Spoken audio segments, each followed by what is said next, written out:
Branham est plus que Moïse. Jésus dans Branham, c'est plus que Jésus dans sa première vie. Pasteur Orman Branham, c'est un adorateur de notre Dieu. C'est qui notre Dieu là? William Branham. Ah oui, notre Dieu William Marion Branham. Jésus n'est pas mon Seigneur. Oh! Jésus n'est pas mon Seigneur. Non, on ne peut pas adorer Frère Branham. Moi qui a chanté ceci. Vous savez, celui qui adore Branham, c'est un animal.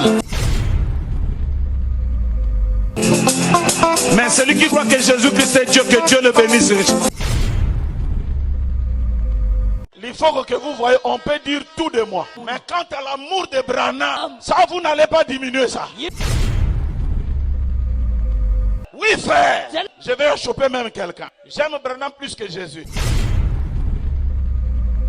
Frère Branham pensait que les noirs étaient inférieurs aux blancs.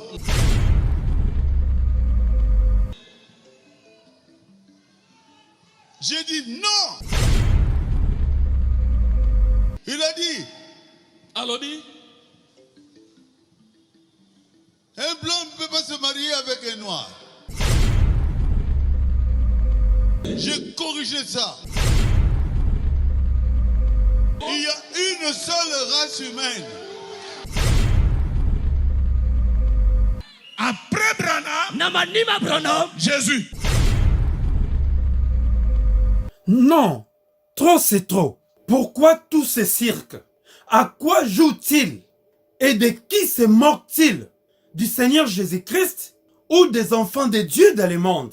Croyez-vous que tous ces pasteurs branhamistes qui se déchirent publiquement devant la scène internationale sont-ils des fous? Non, ils ne sont pas fous du tout. Le nœud du problème, c'est la divinisation de William Marion Branham que prônent le pasteur Lifoko-Diciel et le pasteur Orman Neville du Congo-Brazzaville. Ce problème est connu par tout branhamiste, sans exception. Aujourd'hui, le Seigneur Jésus-Christ expose ces mouvements anti-bibliques aux yeux de tout le monde, comme le confirme le livre de Daniel chapitre 2 verset 22. Il révèle ce qui est profond et caché. Il connaît ce qui est dans les ténèbres et la lumière demeure avec lui. Pour comprendre en réalité ce qui se passe, il faut aller à la source, pas au robinet. Nous devons maintenant fixer le projecteur sur la personne de Branham, sur son ministère et sur son enseignement. Branham en procès.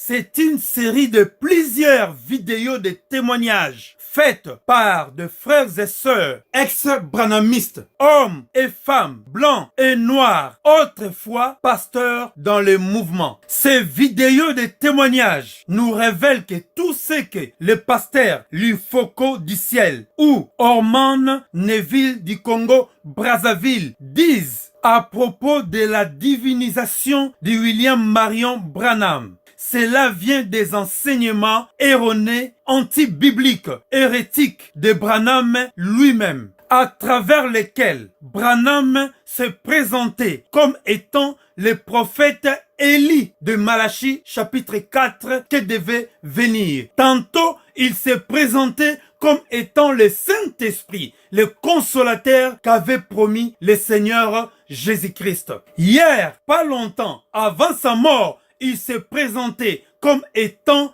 la deuxième ou la seconde venue du Seigneur Jésus-Christ. Aujourd'hui, à notre grande surprise, ces fanatiques le présentent comme étant le Dieu qui a créé les cieux et la terre. Quelle bêtise! Ce vidéo de témoignage avait fait l'effet d'une bombe à mes oreilles. Mais quand j'ai vu la tombe de William Marion Branham ornée d'une pyramide surmontée par un aigle au-dessus, et quand j'ai écouté la chanson de Lifoko-Diciel, la chanson intitulée Dieu au féminin, la chanson à la gloire de la déesse. Car Dieu au féminin, c'est déesse.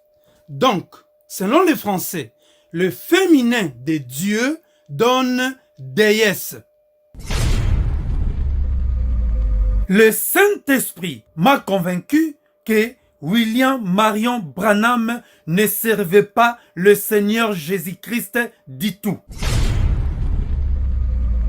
Pas n'importe quel Jésus, mais nous parlons bien du Seigneur Jésus-Christ qui était mort sur la croix, qui avait donné sa vie pour nous racheter, pour nous sauver et nous donner la vie éternelle. Christ, l'image visible du Dieu invisible, l'empreinte de la personne de Dieu en personne, et qui est assis à la droite de Dieu le Père. William Marion Branham ne le servait pas du tout, mais à la place, il servait l'autre, le faux Jésus, Horus, les dieux de l'Égypte antique, le fameux Shekinah, l'œil qui voit tout, que vous êtes en train de découvrir maintenant devant vous.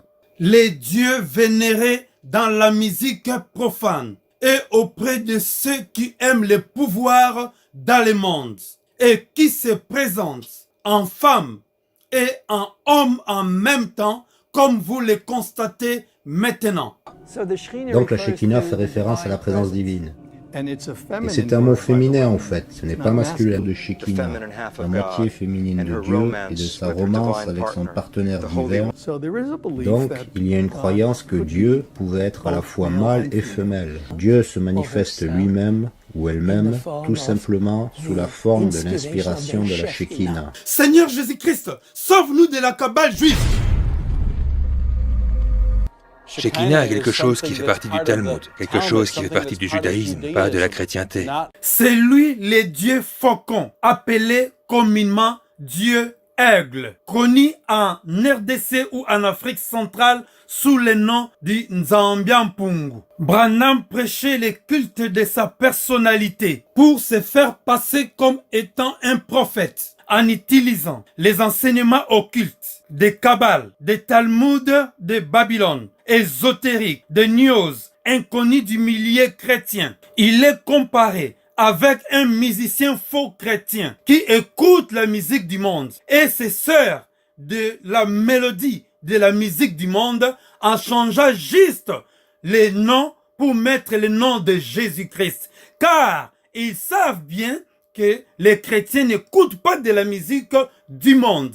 Et c'est la même façon que William Marion Branham agissait. Et cela a fait de lui un grand prophète au milieu de ses fanatiques, jusqu'au point de l'adorer, comme nous le constatons aujourd'hui. Quelle bassesse! Adorer même ces images, ces photos. Il a réussi aujourd'hui son coup. Il a fait de ses adeptes, ses idolâtres, qui acceptent d'abandonner le Créateur pour adorer la créature. Avant d'écouter ces témoignages, je vous mettrai l'extrait de cette chanson Dieu au féminin chantée à la gloire du Shekinah, le fameux Dieu de William Marion Branham. Mais avant tout cela, lisons ces 3 versets bibliques. Ecclésiaste chapitre 12, verset 16. Dans d'autres versions, vous allez les trouver au verset 14. La Bible dit, « Car Dieu amènera toute œuvre en jugement, au sujet de tout ce qui est caché, soit bien, soit mal. » Branham, un occultiste en procès. Le deuxième verset, Matthieu chapitre 10, verset 26 à verset 27. Il est écrit, « Ne les craignez donc point, car il n'y a rien de caché qui ne doive être découvert, ni de secrets qui ne doivent être connus.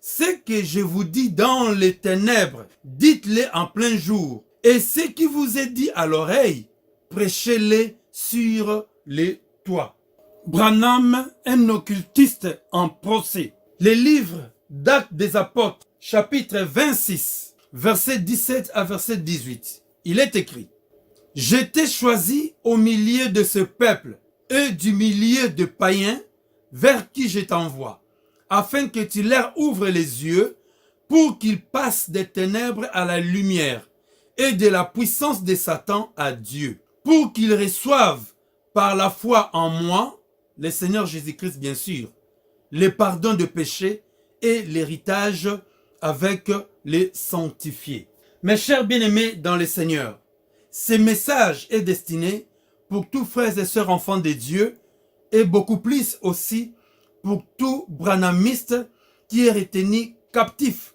dans les sectes de Branham. Et voici Dieu au féminin, donc déesse, le Dieu que servait William Marion Branham, le fameux Shekinah, alias Nzambian-Pungwa, auteur Likofo du ciel.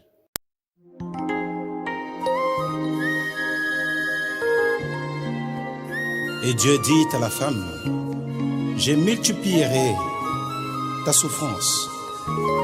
Et il dit au serpent: je mettrai inimitié entre ta postérité et la postérité de la femme. Il s'agit de quelle femme alors finalement? Pour me sauver, pour me guérir, Dieu a été Dieu au masculin.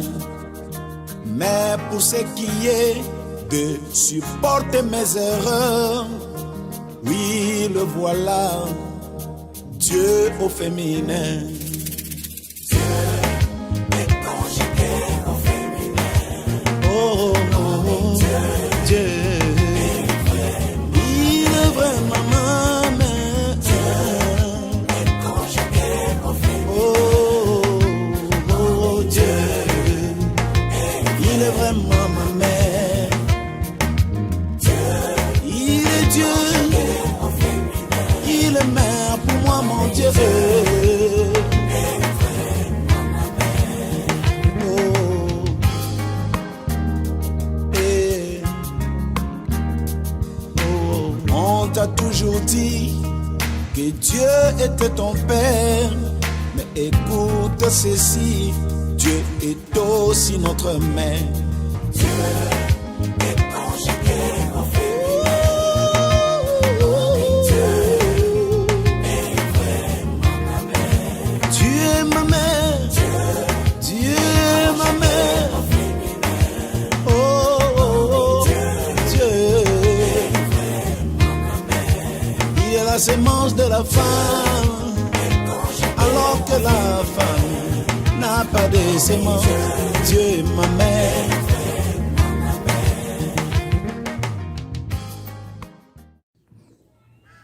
Bonjour, très chers internautes. Encore une fois de plus, nous sommes venus encore pour vous présenter un nouveau numéro concernant les différents enseignements que nous avons extirpés des différentes sources, bien sûr, utilisées par Frère Branham pour pouvoir parler des différentes révélations qu'il aurait reçues de la part du Seigneur. Je suis votre frère Richard Socia, un ex-branhamiste, s'il faut le dire comme ça, parce que j'y ai été pendant plus de 30 ans, étant comme pasteur et fondateur de diverses églises. Et j'ai dû quitter le mouvement pour des raisons qui nous poussent aujourd'hui de pouvoir étaler, dévoiler des choses absurdes, incompréhensibles, incroyables que nous avons découvertes comme le fond de ce qu'on appelle aujourd'hui le message du temps de la fin. Il est évident que beaucoup de croyants, des adeptes du mouvement dit message du temps de la fin, ignorent considérablement les origines essentielles ou les différentes sources qu'abreuvait Branham pour pouvoir remplir leur esprit avec des enseignements appelés des mystères ou des révélations. Pour une petite histoire, Branham utilisait plusieurs sources. Donc il y a par exemple l'Égypte antique avec son symbole frappant, la pyramide. Il y a la gnose, nous allons la démontrer.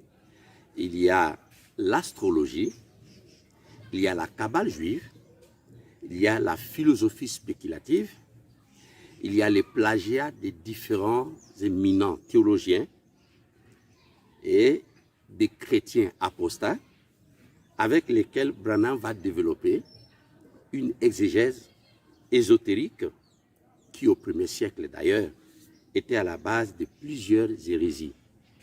Bref, ce serait une réminiscence très remarquable que nous allons découvrir avec vous. Alors, premièrement, Branham a essayé de montrer par tous les moyens et de diverses façons l'importance de la pyramide qui est un symbole, aussi une construction fascinante qui se trouve bien sûr en Égypte. Et bien sûr, c'est l'Égypte antique qui était aussi liée à ce symbole exceptionnel. Nous savons tous, selon la Bible, que la même Égypte antique avait été condamnée par Yahvé et son peuple avait été reprouvé. Nous tous, nous connaissons. Mais Branham est venu simplement allonger la liste des leaders et des gourous des nombreuses sectes gnostiques qui auraient puisé aussi leur connaissance, leur sagesse et leurs enseignements, bien sûr, dans l'Égypte ancienne. Je pourrais citer entre autres Rosenkreuz, le fondateur du mouvement appelé la Rose-Croix, la loge rosicrucienne. Il se base aussi sur ces symboles frappants appelés la pyramide.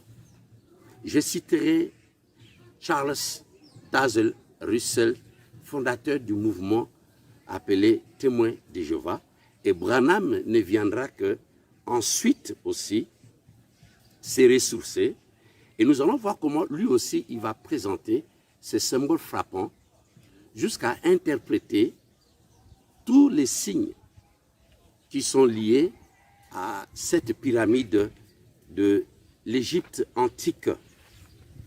Premièrement, Branham affirme sans vergogne que la pyramide avait été construite par un certain Enoch. Je sais qu'il y a un doute qu'il a laissé planer parce qu'il y a deux Enoch, bien que la prononciation est la même, mais l'écriture n'est pas la même. Il y a eu un Enoch de la lignée de Seth, il y a aussi un Enoch de la même prononciation de la lignée de Caïn. Maintenant, il y a comme une confusion où que lui-même Branham n'a pas pu d'abord dégager si c'était quelque chose de bien clairement dit et que cela provenait certainement de la révélation, parce que Branham est spécialisé à parler des révélations cachées et des choses cachées qui devraient être révélées. Quand cela ne tienne, il déclare que c'est Enoch qui en fit le constructeur, avec d'autres qui ne citent pas, qui aurait construit cette architecture gigantesque, monumentale et bien sûr coûteuse. Ce n'est pas une chose facile qu'il ait construit une telle chose. Alors premièrement, Branham affirme que dans cette pyramide, il y aurait eu des mystères cachés, écrits par Enoch lui-même. Et il fait référence directement, pas à toutes les pyramides, mais il cite premièrement la pyramide de Khéops, la plus grande pyramide qui se trouve à Gizeh. Tout le monde connaît. Et encore pour une petite histoire, ces pyramides, ou particulièrement la pyramide de Képhrem ou de Khéops, n'a jamais été un temple, n'a jamais été un lieu de rencontre quelconque. Tous les savants, les archéologues, porte à croire que ce fut une nécropole de rois et qui est suivie à 3 autres petites pyramides de 3 différentes reines qui ce seraient aussi des femmes, certainement des Khéops. Alors, nous voyons que il parle d'Enoch. Je reviens encore sur ce point. Certainement, Branham fait référence, selon l'histoire de la Genèse, chapitre 4, verset 7, où il est dit « Caïn connut sa femme, elle devint enceinte et enfanta Hanoch. Caïn devint bâtisseur de ville et appela le nom de la ville d'après le nom de son fils Hanoch. » Alors, nous sommes convaincus ici, selon la Bible n'affirme pas que Enoch aurait été un bâtisseur. C'est plutôt Caïn. Et la première ville qu'il aurait construite, il a eu à donner à cette ville-là le nom propre de son fils. Alors peut-on dire maintenant que Hanoch, ce serait plutôt l'Égypte selon Branham? Vous voyez, c'est une question qui nécessite une réponse claire. Est-ce que Hanoch de la Bible, c'était plutôt l'Égypte? Nous n'avons pas une réponse claire dès lors que nous n'avons pas des documents, que ce soit du côté de l'histoire archéologique ou autre livre qui atteste que Enoch était réellement le bâtisseur de la plus grande pyramide de l'Égypte. Nous nous trouvons ici devant un mensonge. Nous avons toujours dit que Branham a eu à monter ce qu'il appelle un message révélé, qui n'est rien d'autre qu'un syncrétisme curieux de diverses sources et qui va faire maintenant qu'il va constituer quelque chose qui va donner l'impression comme il était un homme ainsi révélé. Parlons maintenant toujours de l'ancienne Égypte. Il est bien sûr connu que c'est le berceau incontestable de la civilisation ancienne, mais sans oublier aussi que c'est aussi le berceau des sciences occultes. Nous allons voir comment tous les symboles ésotériques de l'Égypte antique seront appliqués dans l'enseignement de Branham comme des symboles bibliques. Gardez bien l'œil ouvert. Et nous allons maintenant vous démontrer comment Branham a commencé.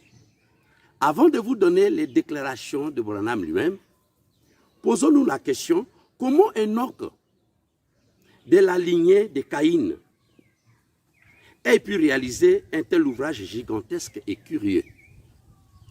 Et comment la lignée réprouvée par Yahvé ait pu recevoir aussi les mystères de Yahvé et qu'il ait pu les cacher dans la pyramide?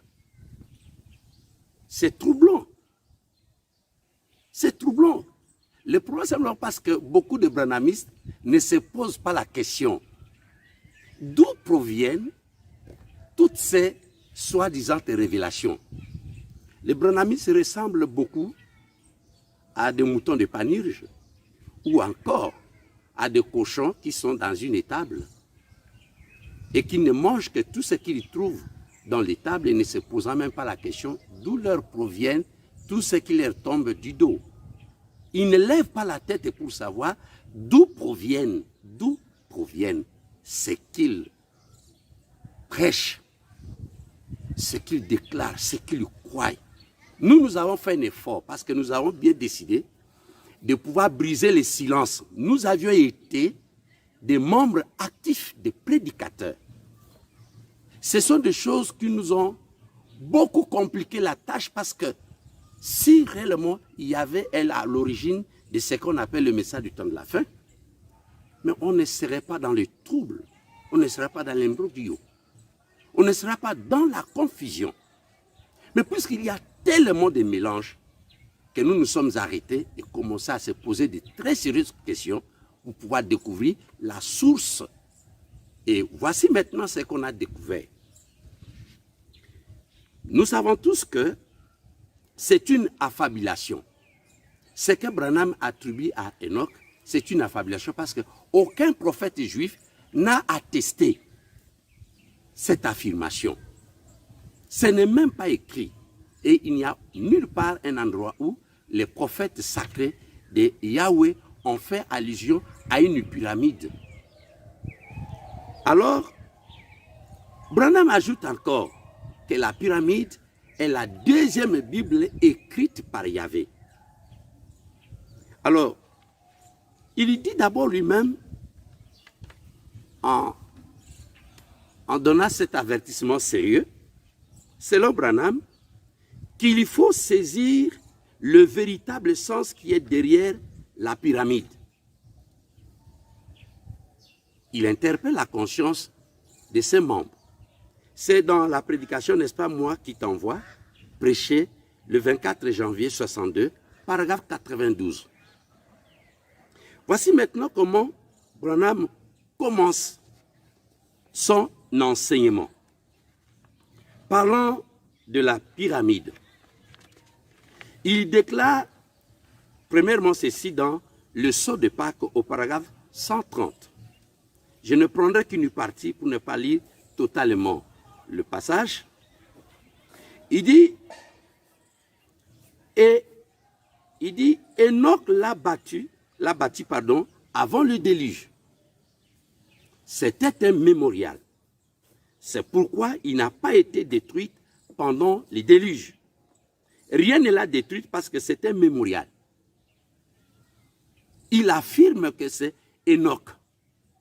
Mais nous supposons qu'il parlait certainement d'Enoch, de la lignée de Caïn. Il ajoute encore en passant. Il dit dans la loi et la grâce, vous allez voir même cette photographie, vous-même, Branham dit, la loi ou la grâce prêchée le 6 octobre 54, paragraphe 9, il dit, et cette pyramide, cette grande pyramide est, du point de vue géographique, si parfaitement située au centre de la terre qu'elle ne fait jamais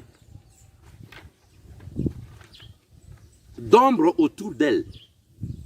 Peu importe la position du soleil, du point de vue technologique, nous avons un long chemin parcouru pour les égaler. Et de penser que ça fait plus de 5000 ans qu'ils avaient fait ça. Alors, remarquez que Branham ment ici. Nous voyons la photographie. Là, il y a l'ombre derrière les deux pyramides que vous voyez sur l'image. Je crois que Branham se moquait aimablement de l'intelligence des gens. Et il prenait des gens pour des bourriques. Mais nous suivons ces traces. Et nous cherchons à découvrir les origines de tout ce qu'il raconte. Ce n'est pas un mémorial, c'est une nécropole royale. Ensuite, nous allons essayer d'interpréter avec Branham les symboles aussi frappants de la pyramide. Qui est-ce qui est à la tête de cette pyramide? Parce que nous voulons découvrir une chose bizarre. Quand Branham parle de pyramide, il y a comme une confusion encore. Tantôt, il parle de la pyramide de l'Égypte, qui n'est pas coiffée. Rassurez-vous, toutes les pyramides qui se trouvent en Égypte sont coiffées. Aucune d'elles ne manque de coiffure. Toutes les pyramides ont été achevées parfaitement. Mais quelle est cette pyramide qui n'est pas coiffée? C'est la pyramide qui se trouve sur le dollar, le billet de $1 américain. Et là, ça devient intéressant. Vous allez vous rendre compte que les symboles qui sont sur la pyramide de $1 américain ne se trouve pas sur la pyramide de l'Égypte. Mais allons plus loin, puisque Branham dit que dans la pyramide construite par Enoch, il a laissé des écrits. Je m'en vais très rapidement avant de terminer par ce numéro. Branham dit qu'il y a d'abord un enseignement authentique sur la pyramide, parce qu'il veut vous faire voir qu'il y a différentes sortes de pyramides et d'enseignements qui sont liés à des différentes pyramides. Bien sûr. Voici ce qu'il dit dans la demeure future de l'épouse céleste et de l'épouse terrestre, prêché le 2 octobre 64, paragraphe 373. Il dit, maintenant Dieu a fait 3 Bibles, mais il y a un enseignement sur la pyramide qui n'a aucun sens. Mais il existe une pyramide authentique. Voyez-vous, remarquez, maintenant Dieu, la première Bible, il en a fait 3. Il faut que tout soit en 3. Alors, Branham condamne tous les autres enseignements liés aux pyramides ou aux différentes pyramides que nous allons voir avec le temps. Et il n'y a qu'une seule pyramide authentique. Alors, c'est laquelle? C'est celle que lui va devoir expliquer. Et pourtant, il n'y a pas une différence dans tout ce qu'il réalise, c'est-à-dire comme de la salade. Observez maintenant ce que Enoch aurait laissé dans la pyramide. Branham dit lui-même que ces mystères cachés sont écrits sous forme de mesures et gardés dans la pyramide. Vous n'allez pas trouver ces mesures-là dans la pyramide qui est sur les $1. Ce que Branham fait maintenant référence ici, il fait maintenant recours à la pyramide antique de l'Égypte. Alors observez, il dit, nous allons d'abord, je vais vous donner un extrait. Quand Branham parle de mesures, personne n'a jamais trouvé les livres que Branham a utilisés pour pouvoir montrer que c'était des révélations. Je m'en vais vous les citer. Premièrement, le livre dit ceci, parce qu'il y a un extrait au sujet de la pyramide de Khéops que Branham utilise comme révélation divine sur les mesures et la notion de fille de l'homme. Ça, on en parlera plus tard. Le passage déclare ceci. Ayant découvert que la pyramide de Khéops, avec toutes ses mesures, se trouve contenue dans ses plus petits détails dans la construction du temple de Salomon, et s'est rassuré que le nom biblique de Sem, de Cham et de Japhet servait à déterminer les mesures de la pyramide. Par rapport à la période de 600 de Noé, à la période de 500 de Sem, Cham et Japhet, les termes de fils d'Élohim et de fils de Adam sont, entre autres, des choses, des termes astronomiques. C'est dans ces livres-là que nous allons vous le montrer. Et Branham maintenant, il déclare ceci dans la prédication Loi et la grâce. Bon, je saute, parce qu'il dit que, au paragraphe 20, ainsi à l'intérieur, ils ont la Bible comme on l'a, nous ici, écrite à l'intérieur par les mesures. Et ainsi de suite, prise même de l'évangile et de l'écriture. Branham dit que ces écrits, ces mesures-là, parlent même des évangiles et de l'écriture, comme on les a ici. Enoch les a mises là des années et des années avant le déluge. Il dit ceci dans le Fils de Dieu manifesté, prêché le 8 mai 1960, paragraphe 46, je cite, il dit, il a fait la suivante dans la pyramide. À l'époque de Enoch, quand ils ont fait la pyramide, et il les mesure. Je ne le comprends pas, mais les guerres, il se penche et il marche à genoux sur une certaine distance et il peut mesurer l'intervalle entre les guerres. Vous savez où ils en sont dans la mesure maintenant? En plein dans la chambre du roi. Et à mesure que la pyramide gagne en hauteur, nous, on ne pourrait pas construire ça. Malgré tout ce qu'on a aujourd'hui, on ne pourrait pas construire ça. Maintenant, d'où provient la source? Ce que Branham dit. Cela est développé par un auteur qui s'appelle Ralston et il s'est pris dans les livres appelés l'appendice des sources des mesures. Ici, c'est en anglais, c'est écrit The Source of the Measures. C'est dans ces livres-là que Branham est allé puiser tout ce qu'il est en train de raconter ici. Et les gens répètent, mais ne savent pas la source. Nous avons fait un effort de trouver les origines. Ce ne sont pas des révélations. Ce sont les écrits développés, tout comme aussi des commentaires qui proviennent des spéculations philosophiques et de la gnose que Branham prend maintenant pour abreuver son peuple, pour dire ce sont des révélations. Je m'en vais vous citer maintenant. Voici la source. Dans une foi aveugle, voici ce que M. Ralston Skinner est en train d'écrire. Dans une foi aveugle, toute la religion chrétienne, synthétisée par ses dogmes fondamentaux, est incontestablement celle qui est donnée par Ralston, comme je viens de citer. Il lui donne, et nous devons le reconnaître de la façon la plus claire et la plus scientifique, l'interprétation numérique de cette première phrase et de ce premier chapitre de la Genèse à l'aide du nombre 31 et du mot El pour Aleph 1 et 30 pour Lamed et d'autres symboles numériques de la Bible.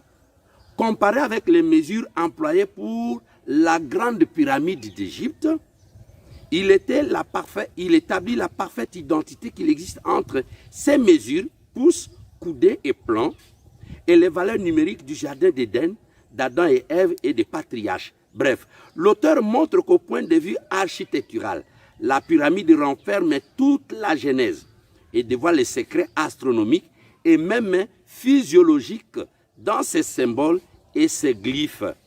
Il semble pourtant qu'il ne veuille pas admettre les mystères psychocosmiques et spirituels qu'ils impliquent. Alors, chers internautes, si peut-être vous êtes branhamiste, voici ce sont ces livres qui ont abreuvé, qui ont rempli Branham d'inspiration et qui va devoir maintenant parler de ces choses pour pouvoir maintenant montrer que Enoch aurait écrit. Or, ce sont des spéculations et nous savons que l'évangile qui a été écrit après ne s'y trouve pas, bien qu'il y a des spéculations à partir des mesures que les gens ont eu à faire, mais vous allez vous rendre compte que tout cela, ce sont des spéculations fantaisistes et que Branham prend ça comme des vraies révélations pour pouvoir, n'est-ce pas, remplir les esprits de ses fidèles pour montrer que son ministère était censé maintenant de révéler toutes ces choses. Alors, nous allons commencer par dire, parlant de la tête de la pyramide. Il y a un symbole encore frappant qui provient de l'Égypte antique, c'est à savoir l'œil qui voit tout. L'œil qui voit tout ne se trouve pas sur la pyramide d'Enoch qu'il cite, se trouve plutôt sur la pyramide des Illuminati et des maçonniques. Voici comment Branham entretient d'abord une confusion, puisque quand il fait même le plagiat, il ne sait pas comment, n'est-ce pas, tricher. Et quand même on triche, on doit être quand même intelligent. On ne peut pas être si idiot pour mélanger tous les fruits dans un même panier et les déclarer comme un seul fruit. Nous avons fait un effort de pouvoir désosser le message de Branham. On n'a pas trouvé un message sacré, si n'est que du plagiat. Encore une fois de plus, l'œil qui est vu ici sur la pyramide, c'est l'œil d'Horus qui symbolise la connaissance, la gnose. William Branham adapte avec éloquence ces symboles à Jésus ou à God. Je préfère utiliser les termes anglais pour ne pas le confondre avec les noms et les termes hébraïques. C'est trop dangereux parce que penser que God est égal à Yahweh, c'est une aberration. Croire que le même Jésus dont parle, c'est le même Jésus de la Bible, c'est aussi une aberration. Voici maintenant une chose. Branham adapte maintenant avec éloquence, comme je venais de dire, ces symboles de l'œil de l'Horus à Yeshua, à Bar Yeshua, dans la Bible. Or, le vrai Yeshua HaMashiach n'a jamais été identifié par les apôtres dans leur enseignement comme l'œil d'Horus. C'est trop dangereux ce que Branham est en train de présenter ici. Maintenant, pour une petite histoire, qui est Horus, très rapidement, nous voyons que Horus est une divinité. Il était considéré comme une divinité dans l'Égypte antique. Rappelez-vous très bien que c'est l'œil d'un borgne que les stars, les éminents célébrités utilisent pour pouvoir manifester, montrer leur appartenance et leur allégeance au culte de Lucifer. Et il y a quelque chose d'extraordinaire qui voit à partir de l'œil. L'œil là devient même le logo des entreprises de grande renommée, honorées par les stars et les célébrités, à tel point qu'il est gravé même sur leur corps comme des tatouages. Peut-on dire que cet œil-là est plus honoré par les célébrités, par les stars, plus que les croyants? Si l'œil-là est réellement l'œil de God qui est confondu avec Yahvé, vous allez vous rendre compte que c'est que les stars honorent plus cet œil que même le croyant. Parce que je ne vois jamais les branhamistes mettre cet œil-là sur leur corps, dans leur maison, et pour démontrer qu'ils y croient réellement et ils appliquent le message de Branham. Mes chers amis, ce numéro continue et nous vous invitons à pouvoir suivre le reste au prochain numéro. Merci d'avoir été si patient et de m'avoir reçu dans votre maison et de prendre de votre temps pour pouvoir m'écouter. Et nous sonnons ici une sonnette d'alarme sérieuse, comme il est dit dans Matthieu chapitre 16, dans 1 Corinthiens 5, 6, qu'un peu de levain fait lever toute la pâte et la pâte perd son essentiel. Que les gens fassent attention de pouvoir suivre et consommer sans réserve ce que cet homme de Branham essaie de montrer au monde. Au revoir, au prochain numéro.